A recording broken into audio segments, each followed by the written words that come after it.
these cells are dancing around me? Well, that's because today I'm about to take you around this epic cell party.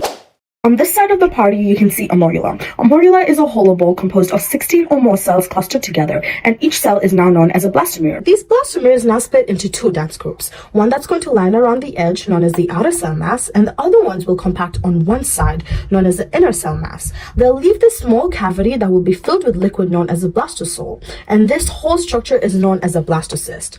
Now they want to specialize their dance moves according to their groups, which means the outer cell mass will now specialize to the trophoblast, whereas the inner cell mass will specialize into the embryoblast. The trophoblast will end up developing into the placenta, but then the embryoblast will differentiate and become the bilaminar disc with two cavities. If we take a closer look at the structure, it looks like a hamburger.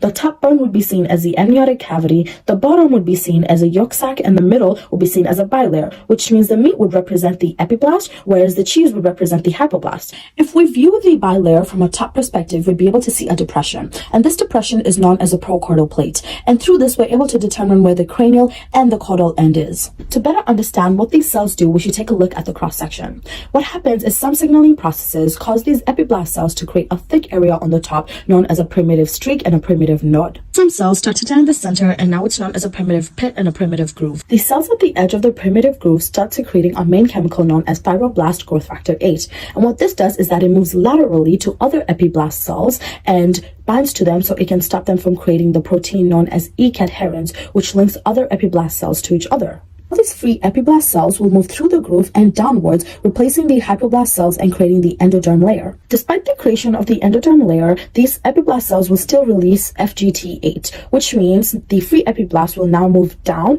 laterally and forward, creating the mesoderm layer. And this is the process of gastrulation.